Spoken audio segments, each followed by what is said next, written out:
somehow, without trying, I managed to do it 2 festivals in a row.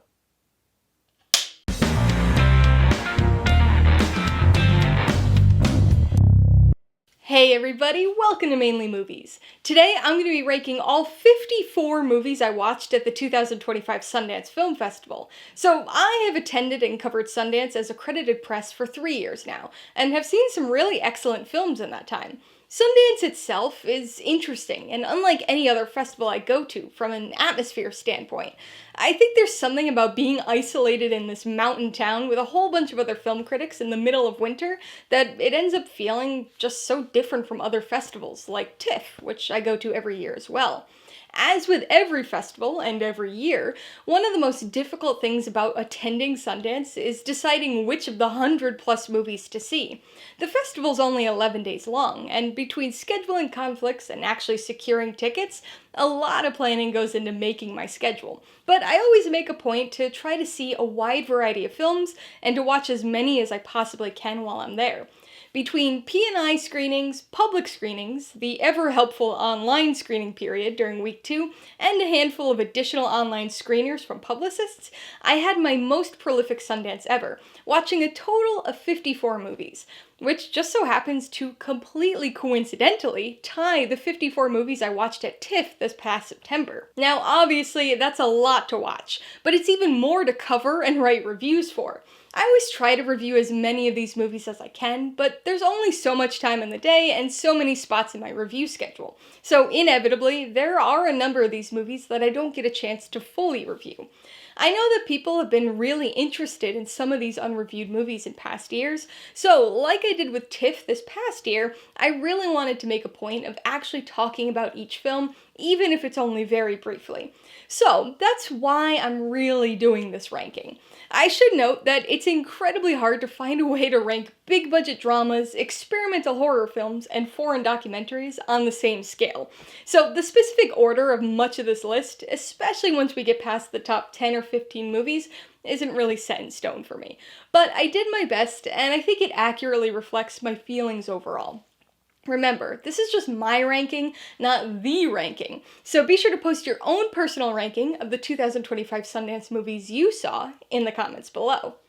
I've got Sundance reviews planned for the coming weeks and months, especially once we get past the video-intensive Oscar season. So if you want to check those out for some more in-depth thoughts on each of them, I'll put links in the description below and also link some of them up in the cards as we go along. Alright, let's get this Sundance ranking started. Coming in at number 54, Touch Me.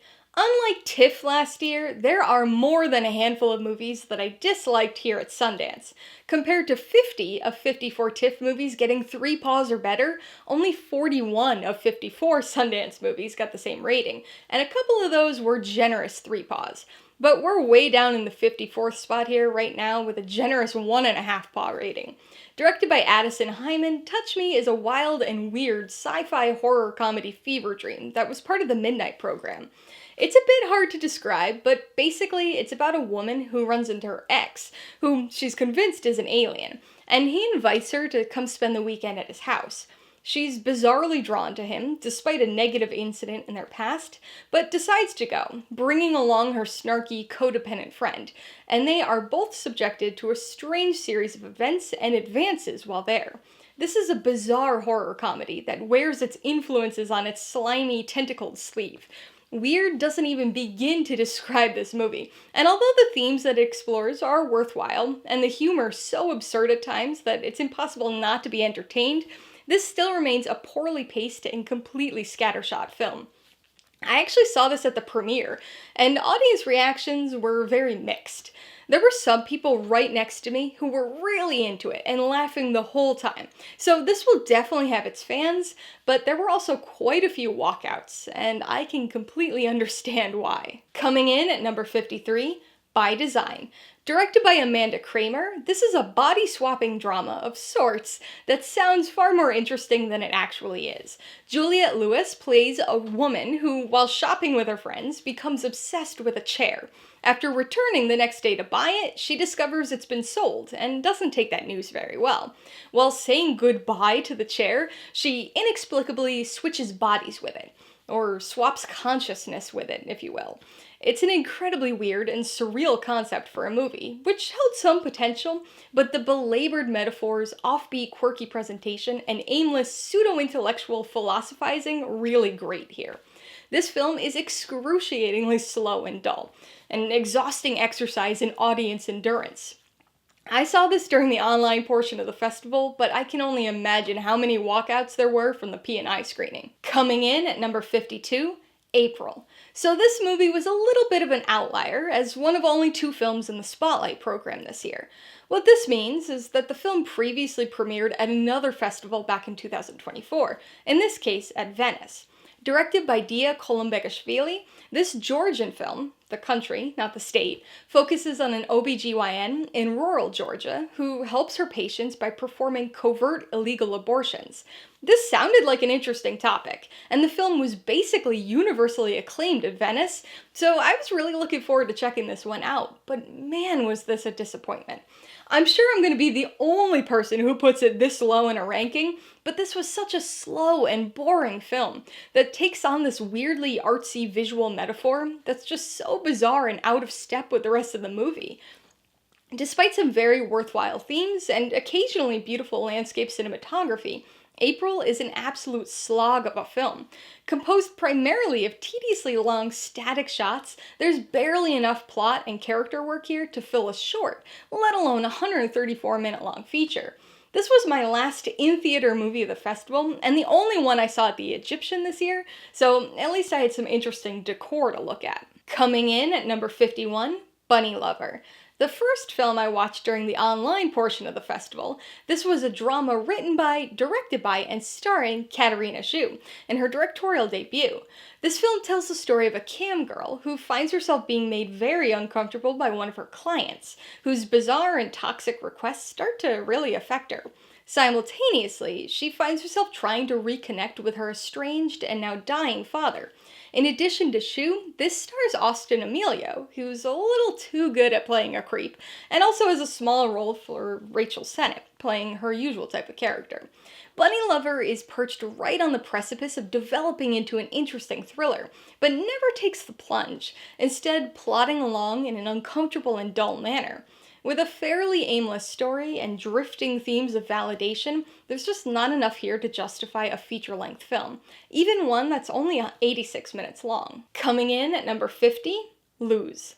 This film is definitely a prime example of style over substance. Directed by Flora Lau, this Hong Kong drama focuses on 2 loosely interconnected storylines that are tied together within a virtual reality video game world called Lose. One of these storylines is set in Paris, focusing on a woman trying to reconnect with her stepmother. The other storyline is set in China and follows a man as he tries to reconnect with his cam girl daughter who doesn't even know he's alive. Lose is a visually impressive but ultimately hollow attempt at searching for connection and meaning. The neon-soaked aesthetics immersive, but the disconnect between the split narrative and the underdeveloped nature of the story make for an underwhelming film with very little emotion to grab onto. Coming in at number 49, Didn't Die. Okay, so this was one of my most anticipated movies of Sundance this year. As you could probably tell, with it being so low on this list, that didn't really pan out. Directed by Mira Menon, this drama horror was the only film on the midnight program that was available during the online portion of the festival. I'm not exactly sure why that was, but I also don't think seeing this in a theater would have helped it any. This film focuses on a post-apocalyptic podcaster living with her 2 brothers and sister-in-law during a zombie apocalypse. After her ex shows up with a baby that he found, the dynamics of everybody's relationships and their priorities start to shift. Like I alluded to earlier, this was easily one of my biggest disappointments at the festival. In fact, it was probably my biggest disappointment. The movie wasn't terrible, like a couple of the ones that came earlier in this list, but it was just so underwhelming. Barely any zombies, barely any podcast-oriented plot. This was just a lot of boring talking, squandering its unique premise and focusing on all of the least interesting elements of the story. For a film that was clearly trying to be an homage to George A. Romero zombie movies, with its black and white cinematography, as well as scattered references, I don't know how they managed to flub it so badly. Coming in at number 48, Last Days. So this was one that I almost didn't see. And as much as I like seeing as many movies as I possibly can, I probably would have been fine having never seen this one. Directed by Justin Lin, yes, the Lin of Fast and Furious directorial fame, this is a biographical drama about John Allen Chow. Some of you may be familiar with the story of Chow, either from the news or from the documentary about him, but he was a young missionary who in 2018 decided to travel to North Sentinel Island in the hopes of saving one of the only remaining isolated tribes on the planet. Now, I'll be honest, the plot did not sound interesting to me at all, which was why I initially wasn't going to see this film. But I was really curious what Justin Lin was going to bring to this type of story, and that curiosity got the better of me. So I waitlisted for a public screening ticket towards the end of the festival, and managed to get number 1 on the waitlist. So I decided to go and see it as my only screening at the Library Center Theater this year. In fact, it's only the second time I've ever seen a film there. My first being at my first ever Sundance screening a couple years ago, with Sometimes I Think About Dying. Anyway, this film is not very good. It's more interesting than some of the films earlier on this list, because a lot of stuff happens, but it's extremely inconsistent. The overly dramatic script, very unsympathetic main character, and exceedingly polished look take away from the story and make it difficult to care, resulting in a bland, hollow telling of what could have been an interesting cautionary tale. Coming in at number 47, The Thing with Feathers. Clearly, I didn't do the best job with picking some of my most anticipated of the festival this year. Directed by Dylan Southern, whose previous work consisted of music documentaries, this is a psychological drama starring Benedict Cumberbatch, and is based on a novel that I haven't read. In this film, Cumberbatch plays a man whose wife has just died, leaving him and his 2 young children behind. And Cumberbatch's character does not handle this loss well, to say the least. This is a grief-fueled and grief-centric story that dips mildly towards horror at times, so it's a bit reminiscent of The Babadook, but is more weird and less scary. When it focuses on its more grounded grieving elements, I think the film is actually pretty strong, but it leans too much into this bizarre, fantastical, heavy-handed metaphor that it just becomes too weird for the sake of trying to be visually striking. Get ready for a lot of unnecessary crow jump scares. In the end, The Thing with Feathers offers little that's new to the creature as a metaphor for grief vein of psychological drama. Benedict Cumberbatch gives a strong, emotionally vulnerable performance, but it's not enough to keep this uneven film aloft. Coming in at number 46, East of Wall. Okay, so here we've got yet another film that everybody seemed to like a whole lot more than I did. The directorial debut by Kate Beecroft, this film actually won the Audience Award for the Next category at the festival this year. A meandering slice-of-life docudrama western, East of Wall is perhaps most notable for its use of real-life people as actors playing their fictionalized selves. It focuses on Tabitha Zuniga, a horse trainer in South Dakota trying to maintain her ranch despite financial burdens and the loss of her husband. She has opened her ranch up to poor and troubled teens who, along with her own children, help with the horse training, and they all sort of live together like a big family. Although the precise story captured in this film is crafted and fictional, it is still based on the lives of these real people, and the director actually spent 3 years embedded with this group. I know most people are going to disagree with me on this one, but I just did not connect with this film, and found it to be kind of weirdly unpleasant. The cinematography is occasionally beautiful, but the slow pace and dull story made me wish that this had just been a proper documentary instead. Sony Pictures Classics has picked this film up, so I imagine we'll be seeing it hit theaters at some point this year. Coming in at number 45, Magic Farm. Apparently, we're in the farm portion of this ranking, though this film is very different from the previous one. So this was the second film of the festival for me, but the first I saw in the theater, and let me tell you, it was not a great start to the week. Directed by Amalia Ullman, this bizarre drama focuses on an online travel show film crew who search for and cover weird local customs. After accidentally traveling to the wrong country while on assignment, they decide to try to fabricate a story where they are, while somehow missing the legitimate story right in front of them. This is kind of a weird film all around. The quirky, satirical elements are kind of fun, and there's obviously some intended commentary about this frequently inept viral trend-chasing documentary crew and their inability to see the story right under their noses. But in spite of its playful weirdness and peculiar mixture of characters, this meandering story doesn't quite hit the mark. Coming in at number 44, Move Your Body, The Birth of House. Directed by Elegance Bratton, this aptly titled music documentary tells of the emergence of house music from disco, as well as the cultural and political landscape of 70s and 80s Chicago. This was actually my last film of Sundance this year, and I watched it virtually in the final hours before the online portion of the festival shut down. When focusing on the history of the genre and detailing contributing events like Disco Demolition Night at Comiskey Park, the documentary works moderately well. It provides interesting information and context, but delivers it in a remarkably low-energy, humdrum way. It's strangely edited and doesn't really have a driving narrative, so it all flows a bit too loosely.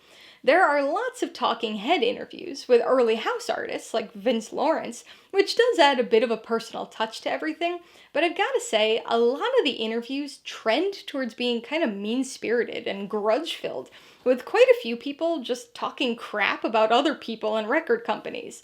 Sometimes that kind of drama can be entertaining, but here it just feels catty and immature. Coming in at number 43, Omaha. So I can almost guarantee that this is going to be the film placement people disagree with me the most on here, because I didn't encounter a single other person at the festival who disliked this film. The directorial debut by Cole Webley, this drama focuses on a man who takes his two young kids on a mysterious cross-country road trip after a family tragedy. Details are intentionally kept from both the audience and the children, but even with so little information, it's pretty clear early on what's happening. John Magaro plays the father in this film, and although his performance is good, I think it's a really poorly written character, so it's hard for him to shine here in my mind. The kids are good though, especially Molly Bell Wright as the daughter. She's definitely one to keep an eye on career-wise here in the next few years. Omaha is a surprisingly short film, but it's a slow, plodding examination of grief, confusion, and feelings of hopelessness. I thought the film tipped its hand far too early regarding what was actually happening and what the end result of the story would be, so it didn't take me by surprise or gut punch me in the way that colleagues have mentioned it did for them. This is a film that pins its emotional story threads to a main character who does anything but generate sympathy. So I personally found it to be underwhelming and very unsuccessfully emotionally manipulative. But I suspect a lot of people are going to fall victim to that manipulation. Coming in at number 42, Love, Brooklyn. The directorial debut by Rachel Abigail Holder, this drama stars Andre Holland as a writer living in Brooklyn and focuses on his relationships with his ex and his now sort of girlfriend. I'll admit that this was a film whose synopsis didn't really capture my attention, so I ended up catching it on the virtual platform on the last day of Sundance simply in order to see all of the films that were part of the US dramatic competition. And I have to say, it's basically what its logline promises. Love, Brooklyn is a warm drama, focusing on the complex intricacies of a very open love triangle. It's a pleasant enough experience, but the stakes are very low, the characters are fairly unremarkable, and the film is just fine. Everything has a very calm, chill vibe, and it never digs too deeply into anything, whether we're talking the characters or the theme of gentrification within the city. It's not bad, it's not great, it just sort of exists. Coming in at number 41, Third Act. So this is a film that I initially had no intentions of watching. It wasn't a story that caught my eye, so I didn't build it into my schedule. However, the publicist reached out to me and offered a screener early on in the festival, so I took the opportunity to watch it on a night that I got back to the hotel semi-early. Directed by Tadashi Nakamura, this is a documentary detailing his relationship with his father, Robert A. Nakamura, his father's filmmaking career and legacy as the godfather of Asian American media, and his father's Parkinson's diagnosis and declining health. Named in honor of the third act of his father's life, this film focuses a lot on legacy and family history. It's a deeply personal and occasionally moving documentary, but it definitely splits its focus a bit too much, not only examining generational father-son relationships, but also adding Robert Nakamura's filmmaking legacy and illness into the mix. I think there will definitely be people who either are or have experienced similar health problems with their parents who will find this heartbreaking and connect with it on a deeper level, but this feels like a very personal exercise in filmmaking that'll mostly resonate with the family and friends of the subjects. Coming in at number 40, Atropia. The winner of the Grand Jury Prize in U.S. Dramatic, this certainly left me and every other critic I know scratching our heads. The directorial debut by Haley Gates, this war satire stars Aaliyah Shawkat and Callum Turner, and was produced by Luca Guadagnino. This film takes place in Atropia, a mock Middle Eastern village that's actually in the US and used for military training and war games. The story primarily focuses on the American actors who play the Atropian villagers, following various aspects of their lives and relationships with one another. Now, I'll admit that this film boasts a very unique premise and had a great concept, but this Iraq war satire bizarrely shifts its focus to a romantic subplot partway through and never recovers. There's lots of potential here, but most of it is squandered with a boring story and fairly unfunny execution.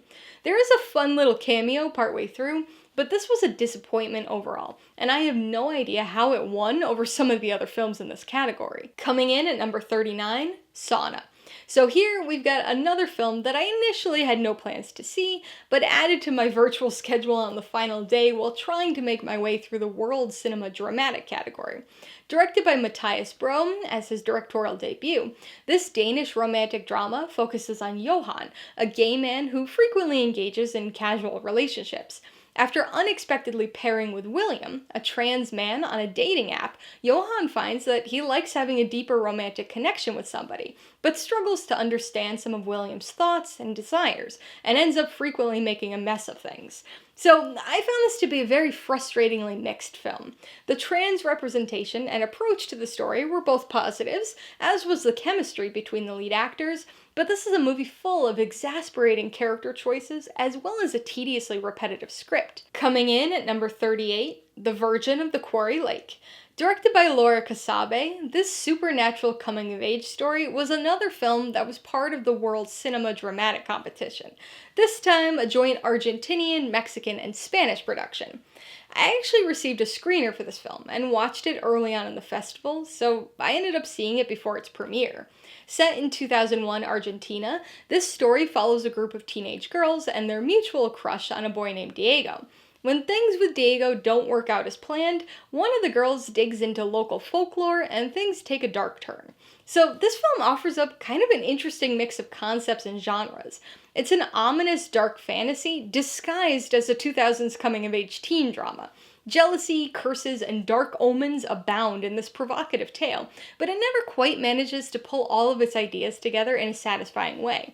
It's got some gore and a bit of shock value to it, so I think this is gonna end up developing a small cult following, but it was just missing something for me that was preventing it from rising above an average rating. Coming in at number 37, Rabbit Trap. Another film in the Midnight program, this was a movie that I was sorta looking forward to, but figured it could go either way for me. Ironically enough, it kinda went right down the middle. As Bryn Cheney's directorial debut, this psychological folk horror film follows a sound engineer and his experimental musician wife, who move into a remote Welsh cabin to work on music in the early 1970s. Dev Patel plays the husband, and often goes into nature to record sounds for his wife to use in her music. However, during one of his recording sessions, he accidentally disturbs a fairy ring, and draws a supernatural folklore force into their lives. So, Rabbit Trap is exactly what you would expect it to be. A slow-burn psychological Welsh folktale that's low on horror, but high on unsettling atmosphere. With its music and sound recording-centric story, it makes sense that this has got some really strong and immersive sound design. Another key standout element here for me was Jade Krutz's disquieting performance as the strange child who appears and begins to insert themselves into the couple's lives. I can't say that I really liked this movie, because it definitely had pacing and screenplay issues, but based on conversations I had with people, I seem to have enjoyed it a little bit more than the average Sundance film goer. Coming in at number 36, Ricky. As has been a bit of a trend with this section of the ranking, this is another example of a film that wasn't really on my radar going into the festival. To be honest, I didn't hear any word of mouth on this one while there, but I added it to my schedule on the last day of virtual in order to complete the US dramatic category. The directorial debut by Rashad Fred, and based on his short film of the same name, this movie tells the story of Ricky, a man who was jailed as a teenager and finally released 15 years later. The story focuses on him trying to navigate life on the outside for the first time since becoming an adult. This film continuously walks the line between being a melodrama and a solid, emotionally affecting story. Stephan James gives an empathetic performance as a psychologically stunted ex-con struggling to find his place in the world. The film works best when it focuses on the fish-out-of-water elements that arise from Ricky being in jail for half of his fairly young life.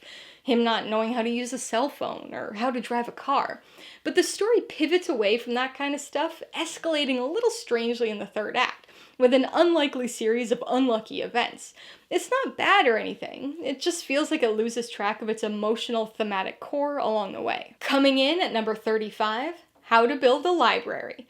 Co-directed by Maya Likau and Christopher King, this Kenyan documentary tells the inspiring story of two women fighting to renovate the Macmillan Memorial Library in Nairobi, plus 2 additional satellite libraries, while simultaneously confronting the colonial history of the area, as well as pushback from the government and some local librarians.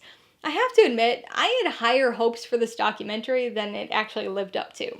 When the film focused on the libraries and their community impact, or provided context and history regarding the colonial influence in the area, I thought it worked really well. But unfortunately, it does periodically lose focus, and trends towards tedious at times, making it the weaker of the 2 library documentaries at Sundance this year. The library renovation endeavor at the heart of this film is more than worthwhile, but the way the documentary captures and presents it is a touch underwhelming, and ultimately feels incomplete. Coming in at number 34, Sabar Bonda, also known as Cactus Pears. The winner of the World Cinema Grand Jury Prize Dramatic, this romantic drama is the directorial debut by Rohan Kanawade. It's an Indian, UK, Canadian co-production, and is the first film using the Marathi language that's ever premiered at Sundance.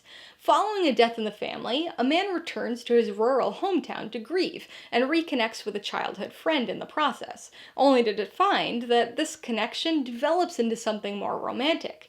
Despite its queer love story set in rural India, where gay marriage is illegal, this film is surprisingly subdued and quietly sensitive.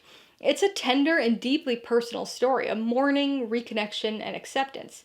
Perhaps to a fault, its slow and contemplative narrative gives the characters plenty of time to develop within the silence. Coming in at number 33, The Things You Kill. Directed by Alireza Katami, this Turkish mystery was one of the films in the World Cinema Dramatic Competition, and probably one of the most challenging films of the festival this year. After a university professor's mother suspiciously dies, he tries to coerce his gardener into seeking vengeance on his behalf. This probably sounds like a straightforward enough story, but it's anything but. This almost Lynchian tale of family secrets and generational trauma is definitely one you really have to pay attention to. The Things You Kill is a contemplative revenge thriller that intricately weaves its themes together with its character-driven story. The languid pacing may lose some people, but audiences who can stay attentive enough will be rewarded. That said, I do think the film gets a little too out there during the second half, so it still runs the risk of losing even the people who have paid attention well enough to have a sense of what's going on. Coming in at number 32, DJ Ahmet. This movie is the epitome of a feel-good festival film. The directorial debut by Georgi M. Unkowski, and the winner of the World Cinema Dramatic Special Jury Award for Creative Vision, this coming-of-age comedy drama is a North Macedonian, Czech Republic, Serbian, and Croatian co-production. Set in a rural village in North Macedonia, it tells the story of 15-year-old Ahmet, who lives with his younger brother and father. He loves music and wants to be a DJ, but his dad, still grieving from the loss of his wife, disapproves of this dream and pushes him to be a sheep farmer instead. Ahmet meets and falls in love with a girl who also has artistic ambitions, and together they encourage each other to follow their dreams. DJ Ahmet is an enjoyable, funny, and surprisingly universal coming-of-age film that highlights the connective power of music. The story may be a touch overfamiliar, but the brotherly chemistry at its core makes for a heartwarming time, so it's understandable why this sweet film is a crowd pleaser. Coming in at number 31, Sunfish and Other Stories on Green Lake. Here, we have yet another film I watched purely in order to see all of the US dramatic competition films. The directorial debut by Sierra Falconer, quite literally her UCLA thesis film, this anthology drama follows four tangentially interconnected stories and calmly captures several slices of life at a Michigan lake. A teen spending the summer with her grandparents and learning how to sail, a preteen at an elite music camp trying to live up to high expectations, two townies trying to catch a mythical fish, and two teens helping to run a bed and breakfast. If you've watched any of my reviews, you'll likely already know that I'm not a huge fan of anthology films. In general, I would much rather watch a typical feature narrative or separate short films without an attempt to combine them in some way. And I still feel that way, but I do think that this movie did a surprisingly good job with it. I don't think this movie's gonna make much of a splash, but it is as light and airy as a day on the lake. Coming in at number 30, Bubble and Squeak. Another film from my most anticipated list, and another film that I was a bit underwhelmed by. I swear, I'm usually much better at anticipating festival films than I'm actually gonna like. The directorial debut by Evan Toohey, this satirical cabbage comedy is set in a fake European country where cabbage is outlawed. Recent newlyweds on their honeymoon are accused of smuggling cabbages into the country, and this bizarre story takes it from there. Starring Himesh Patel and Sarah Goldberg, and featuring Stephen Yeun and Dave Franco in small but memorable roles, quirky doesn't even begin to describe this film. Bubble and Squeak is a strange, cabbage-centric cinematic experience. With its silly premise, generally absurd plot, and very precisely delivered dialogue, this definitely won't be a film for everyone. But Wes Anderson fans will likely gravitate towards this familiar style. Coming in at number 29, Jimpa. A very personal story based on her own family, this is a drama directed by Sophie Hyde. It follows a mother, played by Olivia Colman, a father, and their non-binary teen Francis, as they travel to Amsterdam in order to visit Francis's gay grandfather, Jim, played by John Lithgow, who they all affectionately call Jimpa. Francis doesn't really feel like they fit in at school and the broader community at home, so they hope to stay with Jimpa, thinking that he'll be able to understand and get them a little bit better, while their mother isn't so sure of the plan.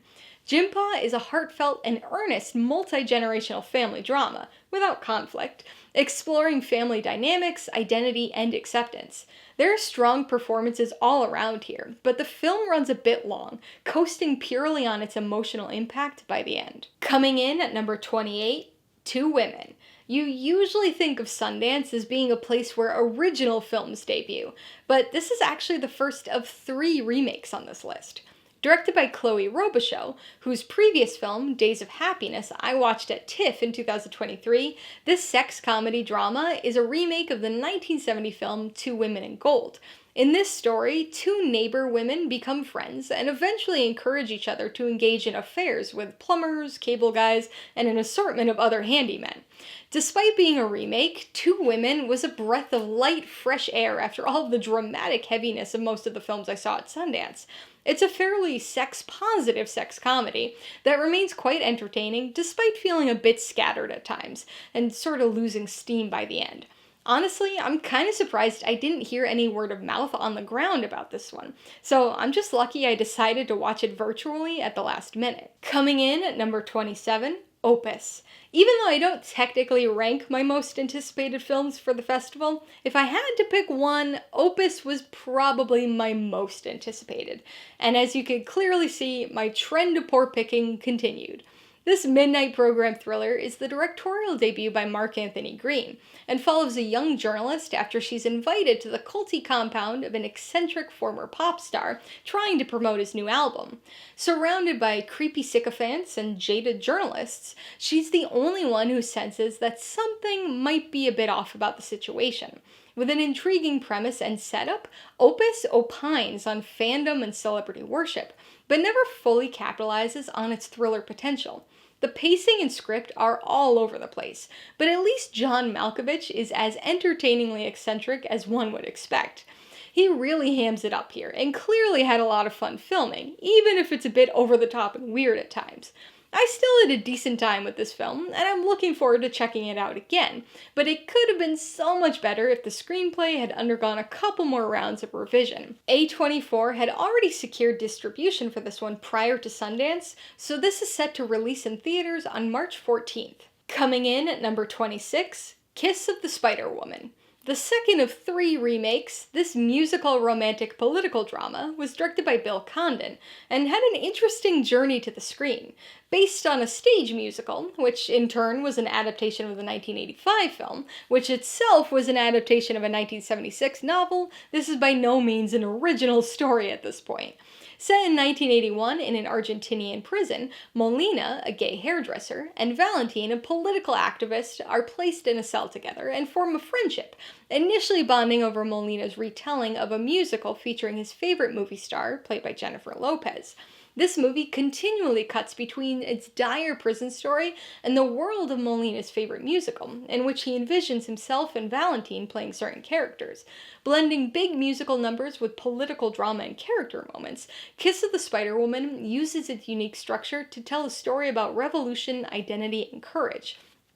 Diego Luna, Tonatiuh, and Jennifer Lopez all shine in this highly produced musical, but I've gotta say that the occasionally cheesy stage play feel does dilute things a little bit for me. Coming in at number 25, Dead Lover, the epitome of a midnight film best seen with a crowd, or whatever crowd remains after the inevitable walkouts. To be perfectly honest, this is probably a film I would rank much lower if I had just seen it at home by myself, but watching it with a crowd of people really enhanced the experience. Directed by, written by, and also starring Grace Glowicki, this is a horror comedy about a smelly gravedigger who finds and then loses love before deciding to resurrect her lover with unexpected results. Silly, perverse, gross, and absurd are adjectives that only just scratch the surface of describing this macabrely madcap movie. It's as weird and ridiculous as it sounds, drawing inspiration from everywhere, and playing out like experimental theater. I caught this at the P&I screening, and this had by far the most walkouts I saw of any movie at Sundance this year. But those who stayed behind were really into this movie, so it's definitely gonna gain a cult following for sure. It certainly runs too long, and the fun starts to wear thin by the end, but this was enjoyable in the weirdest and most absurd ways. Coming in at number 24, Cutting Through Rocks. Winner of the World Cinema Grand Jury Prize documentary, this Iranian doc was co-directed by Sarah Kaki and Mohammad Reza Aini. It's a fascinating dive into the work of Sarah Shaverd, the first elected councilwoman of her remote Iranian village, and focuses on not only the community's thoughts on her and her policies, but also her tireless fight to break the patriarchal traditions of the region. The story and subject here are great, I just wish the documentary itself was a little bit better. The slice of life style feels a bit unfocused and meandering at times, but it's impossible not to be captivated by this motorcycle-riding women's rights crusader. Coming in at number 23, The Ugly Stepsister. The first film I saw from the Midnight program this year, this Norwegian horror comedy is the directorial debut of Emily Blichfeldt. The Ugly Stepsister takes grim and makes it gruesome. A reimagined Cinderella story told from the older stepsister's perspective, this is a darkly comedic and often groan-inducing experience. It's got quite a few moments of dark humor scattered throughout, but it does mostly make you sympathize with and feel bad for the protagonist, Elvira. Providing blatant commentary on themes of body image and unreasonable beauty standards, this surgery, corpse, and tapeworm-filled film gradually ramps up the blood and gore before hitting its wild third act that left people squirming and audibly reacting in the P&I screening. Put on your glass slippers and get ready for the blood and social commentary, because Shudder has already acquired the distribution rights to this film. Coming in at number 22, Plainclothes. Directed by Carmen Emmy in his directorial debut, this romantic thriller was the winner of the U.S. Dramatic Special Jury Award for Ensemble Cast. Set in the mid-1990s, it tells the story of an undercover cop who specializes in entrapping and arresting gay men at a mall in upstate New York by luring them to the bathroom. After finding himself attracted to one of his marks, this cop has a crisis of identity and begins to rethink his career and lifestyle. With an excellent performance by Tom Blythe, Plainclothes is a tense queer romantic thriller about sexuality, repression, and self-acceptance. Its stylistic use of grainy, high-8 camcorder footage during significant moments of anxiety, and a flourish of nonlinear storytelling, really adds to the tone of paranoia that threads throughout the story.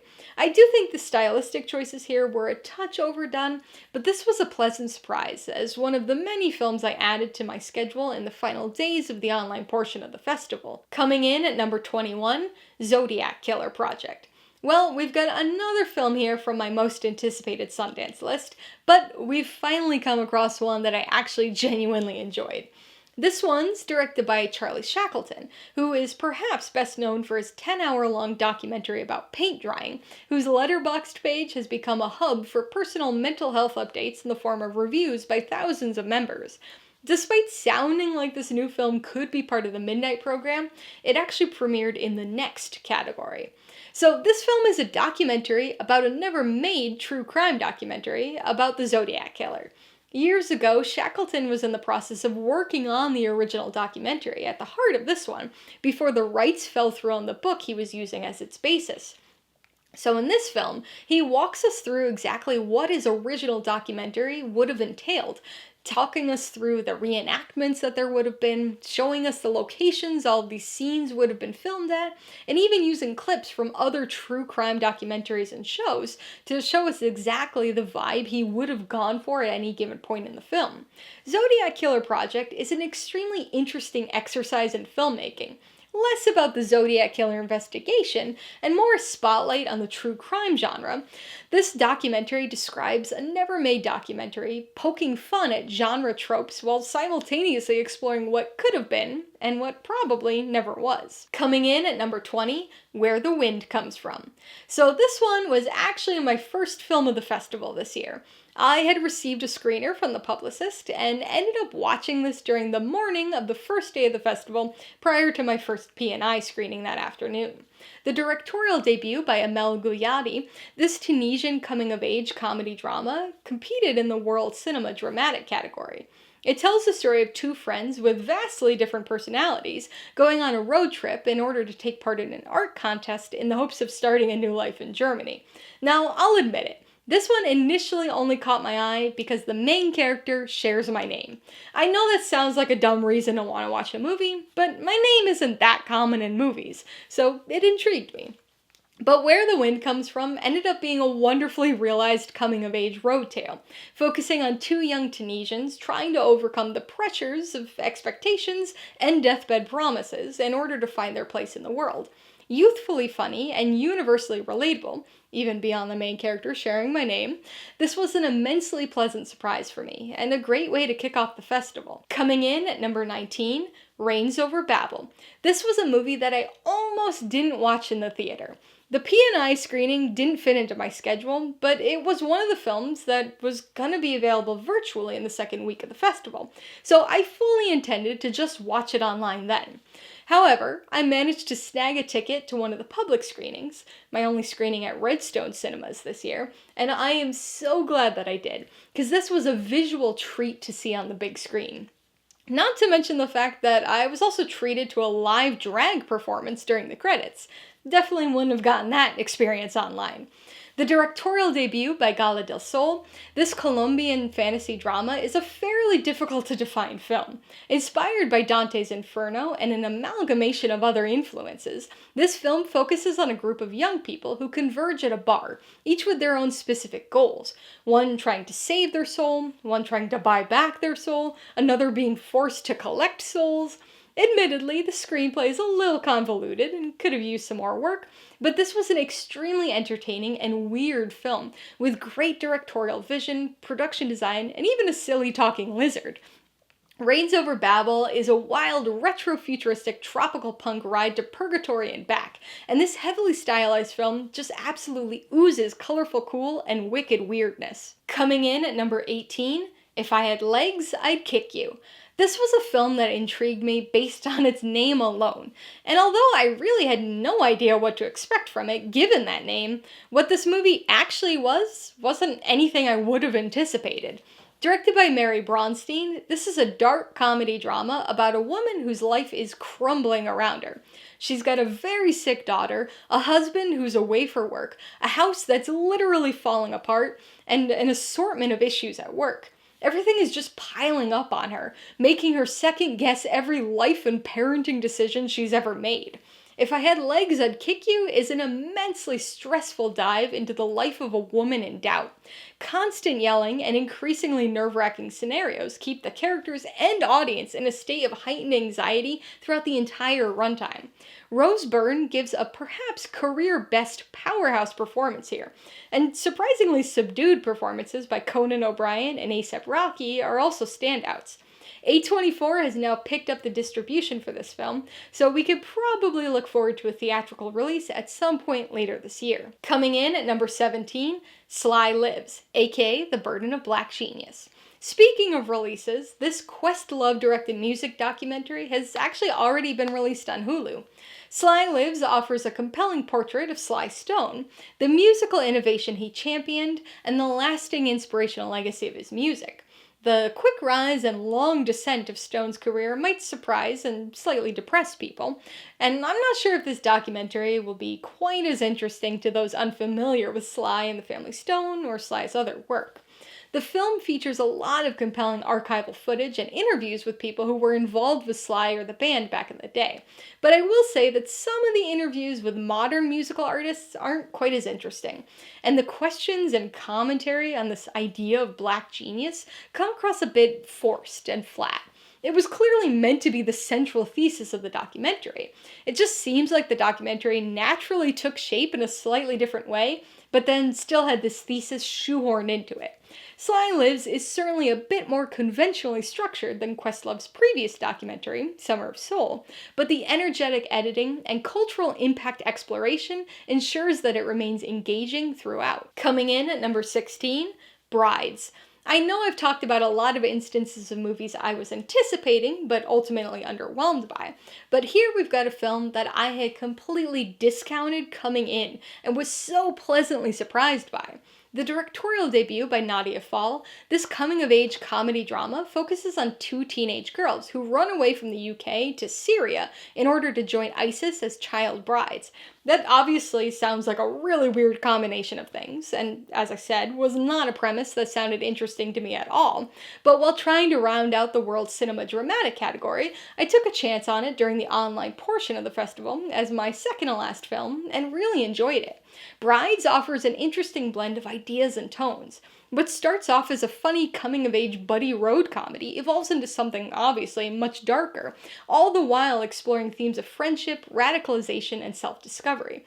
It's a story that's based on countless real-life stories of young girls being radicalized, but manages to portray the story in a way that humanizes people much more than you'd expect. Coming in at number 15, The Ballad of Wallis Island. This was one of the most highly anticipated films of the festival this year, broadly speaking. It had positive word of mouth before the premiere, had even better word of mouth after the premiere, and was one of the most challenging P&I screenings to get into as a result. Directed by James Griffiths and based on his 2006 short film, this British comedy is about an eccentric lottery winner who hires his favorite musician duo, who have since broken up, to come play a show on the island he lives on. Full of very silly and very British humor, this story is a series of misunderstandings and entertaining culture shock on this fairly remote island. The Ballad of Wallis Island is an understated film about finding connection through music and learning to move on from the past. With an extremely funny yet emotionally resonant script and an endearingly goofy performance by Tim Key, this is one charming movie. Focus Features had picked this one up and is currently set for a limited theatrical release at the end of March, hopefully followed by a wider release sometime soon after. Coming in at number 14, OBEX. Directed by, written by, and starring Albert Birney, this film is a difficult-to-define sci-fi comedy-drama thriller. Set in the late 80s, it tells the story of a lonely and self-isolated man obsessed with computers and VHS tapes, with only his beloved dog Sandy to keep him company. After playing a new state-of-the-art computer game, Sandy disappears, and he must go on a bizarre quest in order to save her. So this was a film that just missed the cut on my most anticipated list. The premise sounded really intriguing to me, but there was just something about the description that made me think it might be too artsy and weird and go down an experimental path that I would end up being disappointed by. And it almost goes down that path, but there's just enough restraint and endearing weirdness to make it genuinely enjoyable for me. Honestly, this felt like a strange mashup of Beyond the Gates and Rent-A-Pal. OBEX is a retro analog experience in all regards. With its black and white cinematography, period-accurate visual effects, and bizarre sci-fi quest, this definitely won't be a film that works for everybody. But that said, who can't relate to being willing to do absolutely anything for their dog?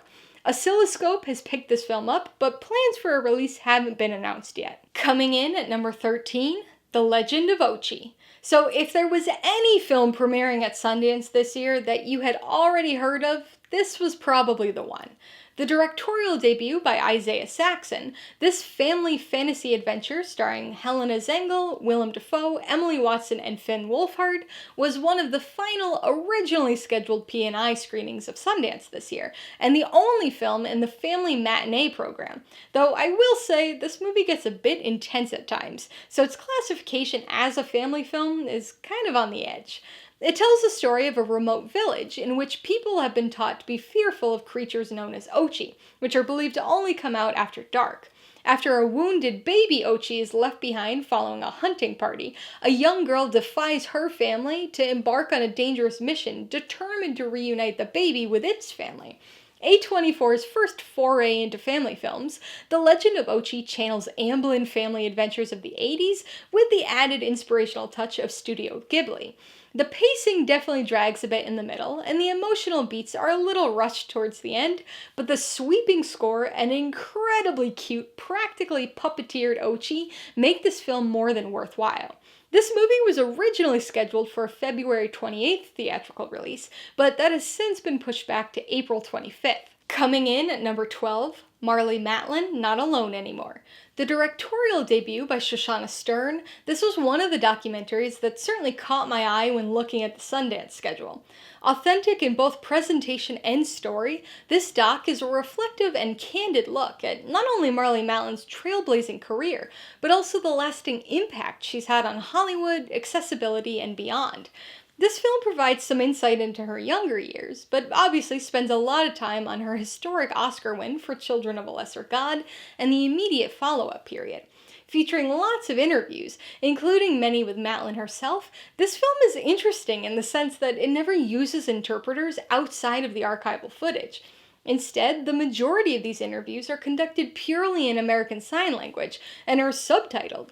Even though I'm a fan of Marlee Matlin's acting, I'll admit that I wasn't super familiar with a lot of the non-acting aspects of her life, so I thought this intimate and unflinching documentary provided some really interesting and necessary context. Unlike some other documentaries at Sundance this year, I think this is actually a good one for Matlin fans and newcomers alike. Coming in at number 11, Sally. Looks like we're in a bit of a documentary portion of this ranking. Directed by Cristina Costantini, this was another film that I almost didn't see on the big screen. I originally intended to watch this during the online portion of Sundance, but things in my schedule opened up a bit after receiving some public screening tickets, so I actually had time to go to the P&I screening. Disappointingly, there were very few other people there, and it was easily the worst attended P&I screening I went to at this festival. In spite of that, it ended up being one of my favorite documentaries. Using a slew of archival footage and modern interviews, Sally not only tells the story of Sally Ride's journey as an astronaut, but also gives insight into her life outside of NASA, most notably her sexuality, which she felt forced to hide throughout her lifetime.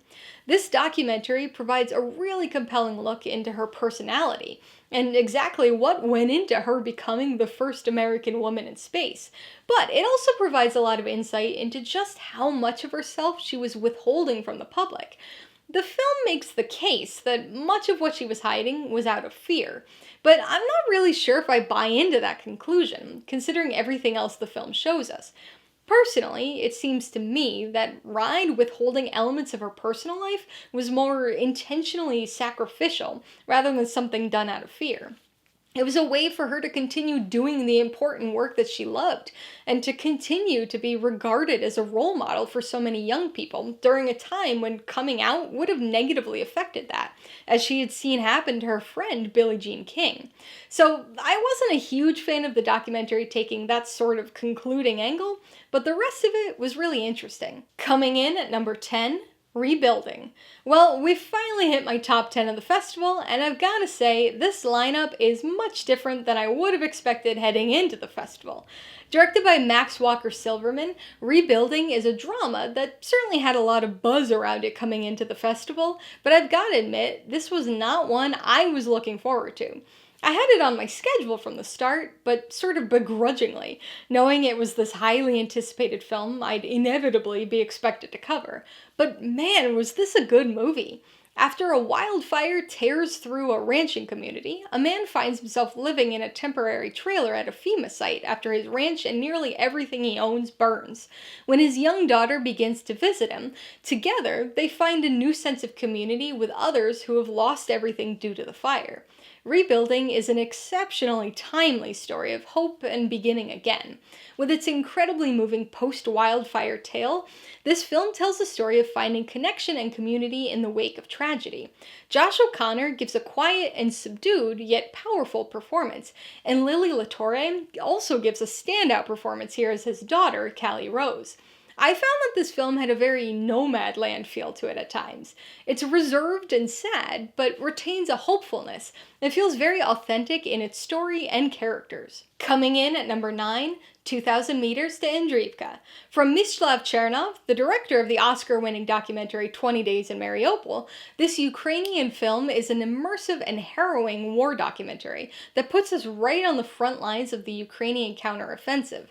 Using extensive helmet-mounted camera footage, this documentary follows a Ukrainian platoon on their mission to liberate the Russian-occupied village of Andriivka. This is a long and bitter battle across a very short distance, and over the weeks and months that the film takes place, we get to know some of these soldiers, most of which were just regular people before the start of the war. With intense battle sequences and haunting voiceover updates about the eventual fate of many of the people featured, this film is another effective, powerful, but incredibly tough watch. Coming in at number 8, Middletown. Keeping the documentaries going, we've got one of the films that made my most anticipated list and actually panned out as being really good. Co-directed by Jesse Moss and Amanda McBain, the directors behind the Sundance premiered Boys State in 2020 and Girls State in 2024, this is another documentary about a documentary. Sort of. In the early and mid-1990s, a group of high school students in New York made a documentary as part of an ongoing class project, and ended up discovering and exposing government corruption, conspiracy, and an illegal toxic waste dumping site with connections to a criminal organization. Middletown is a fascinating dive into environmental issues, corruption, inspirational teachers, activism, and the power of teenage tenacity. Having grown up less than 2 hours from Middletown at the time all of this was happening, and having direct personal DEC connections, this one quite literally hits close to home for me. I imagine that I probably like this one more than people who don't have that type of regional or personal connection to the story would, but this is still a really interesting and fascinating tale. I don't know for sure, but considering the director's last 2 documentaries have ended up on Apple TV+, I think there's a good chance that this one might pop up on there at some point too. Coming in at number 7, The Wedding Banquet. The last of the 3 remakes on this list, this was easily my biggest surprise of the festival. Directed by Andrew Ahn and starring Bowen Yang, Kelly Marie Tran, Lily Gladstone, and Hanji Chan, this is definitely going to be this year's big, cute romantic comedy. A reimagined and updated remake of Ang Lee's 1993 film of the same name, this is a consistently funny yet surprisingly emotional story of family, friendship, and the complexity of relationships. In this film, 2 friend couples, one gay and one lesbian, find themselves messily entangled with each other when one of them proposes the idea of a green card marriage in order to stay in the country. As I alluded to earlier, I didn't really have high hopes for this one. Just like with Rebuilding, I had this on my schedule from the start, but mostly because I figured it would be a big movie I'd have to see eventually anyway, given the names associated with it and the general fun, lighthearted premise. And it does take a little bit to get going, but once it does, it's kinda hard to keep yourself from smiling. Bleecker Street already picked up this film prior to its premiere, and it's currently scheduled for a theatrical release on April 18th. Coming in at number 6, Lurker. So for some reason, the P&I screenings were a little crazy this year at Sundance. Now, it's not that weird for press to have to line up a little early for screenings, and you do always run the risk of the big, popular, anticipated films filling up. Most years, getting in line somewhere around 30 or 40 minutes early is more than enough to ensure that you get into one of these screenings. Maybe about an hour for one of the really big ones. But things were crazy this year, because with only a few exceptions, you had to be in line at least an hour early for nearly every screening, and some films, like Lurker, filled up even earlier than that. I got in line for the P&I screening an hour and a half early, and I just barely made the cut to get into it. But I've got to say, it was worth it. The directorial debut by Alex Russell, this thriller tells the story of a retail worker who plays it cool in order to befriend his favorite up-and-coming singer, embedding himself within the star's inner circle with unsettling and escalating consequences. Lurker is a compelling tale of obsession, power dynamics, toxic relationships, and parasocial fandom that works its way under your skin in an uncomfortable yet highly entertaining way. Energetic and unpredictable, this one's a tense blast. Mubi picked up the distribution rights this month, so hopefully we'll get an official release date soon. Coming in at number 5, The Perfect Neighbor. Speaking of films that work their way under your skin, we've got this unsettling documentary by Geeta Ganbir. Crafted primarily from several years' worth of body cam and CCTV footage, The Perfect Neighbor is a horrifying and infuriating look at a Florida stand your ground case, and the escalating events that changed a neighborhood and family forever. Equal parts tense and heartbreaking, this gut punch of a documentary is sure to stick with you because of both its story and its unique presentation style. Netflix is currently in final negotiations for distribution rights of this one, so it's likely that it'll probably end up on their platform at some point later this year. Coming in at number 4, The Librarians. This was a good year for documentaries at Sundance, because we've got yet another one here. Directed by Kim A. Snyder, The Librarians is a powerful, thoughtful, and utterly infuriating examination of book banning in U.S. school districts across the country, and the librarians courageously fighting and sacrificing for the education and freedom of their students. Focusing on librarians in Texas, Florida, and other states, this documentary reveals the systematic harassment, attacks, and firings that they face on a regular basis, simply for questioning policies and defending access to information. This is one of those documentaries that just makes you shake your head in disbelief at what's actually happening in the US with these ridiculous book bans. Specifically targeting books about Black history, LGBTQ themes, and an assortment of other books for, by, and about minorities, this film reveals and highlights the broader conspiratorial political basis for many book bans, and the connection to groups like Moms for Liberty, making understandable parallels to Fahrenheit 451, as well as historical book banning and burning in Nazi Germany. This documentary is a powerful one that's sure to leave you frustrated and angered, but hopefully impassioned. Coming in at number 3, Sorry Baby. There was definitely a bit of a trend of writer-director stars this year at Sundance, because we've got yet another one here with Eva Victor and this Waldo Salt Screenwriting Award-winning film. This powerful comedy drama tells the non-linear story of a woman, spanning 4 years from her time in grad school to her time as a young professor. During grad school, she experiences a traumatic incident which significantly changes her as a person and alters the course of her life, though exactly what happened is gradually revealed to us over the course of the film as the non-linear pieces of the story start to overlay. Sorry Baby is an emotionally honest and captivating story. It exhibits brilliant tonal control, seamlessly moving between very funny humor and heavy thematic content, all while providing the audience with a relatable character who is exceptionally easy to relate to and connect with. This is a compelling story that really hits you at a core base level, as the emotional elements of the film kind of sneak up on you. A24 won the bidding war and picked up the rights to this one out of the festival, so I imagine we'll be seeing a theatrical release for this film sometime later this year. Coming in at number 2, Together. Having seen all of the feature films in this year's Midnight program, I could definitely say that this was my favorite of them. The directorial debut by Michael Shanks, this body horror comedy was one of my most anticipated films coming into the festival, and one of the 2 movies I was able to attend the premiere for. This film tells the story of a couple, played by a real-life couple, Dave Franco and Alison Brie, who have been slowly growing apart from one another over the years. They decide to move from the city to a house in the country, and after encountering something bizarre in the woods, their relationship, among other things, begins to transform. Given the body horror classification, you could probably guess where this film goes, and you'd be right, except it goes even further than you're thinking. I obviously really like genre films, but I found this to be incredibly enjoyable. It's funny, creepy, thematically thought-provoking. Together deftly blends gruesome body horror and humor to craft a delightfully twisted tale.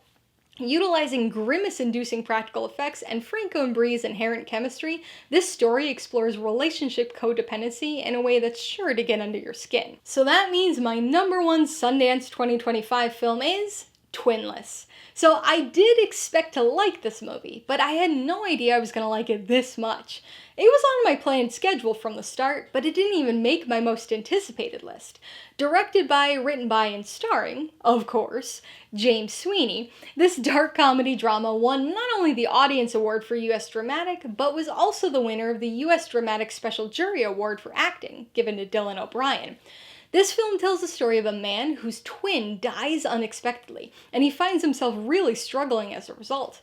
After going to a therapy group for people who have lost their twins, he meets Dennis, and things in his life change. Twinless is a sharp comedy drama that's equal parts hilarious and heartbreaking in its exploration of grief and loneliness. With a compelling premise that quickly becomes even more interesting than expected, this became the film to beat for me very early on in the festival, and as you can see, it never was beaten.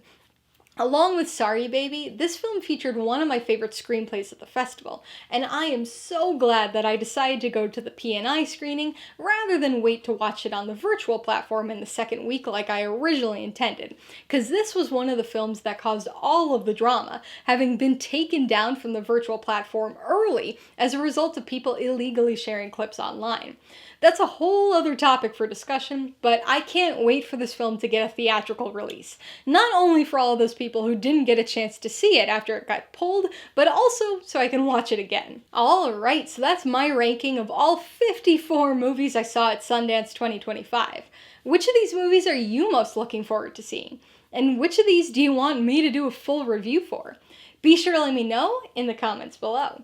Remember, I've got plenty of Sundance reviews on the way, so you could check those videos out if you want some more in-depth discussion of each, as well as my ratings, pros and cons, and even tailored film recommendations. Alright, so if you got some enjoyment, insight, or information out of this festival ranking, I'd appreciate it if you'd hit that like button. And if you haven't done so already, please hit subscribe while you're at it to see more rankographies like this, as well as movie reviews. Till next time, this has been Alyssa with Mainly Movies. The way life should be.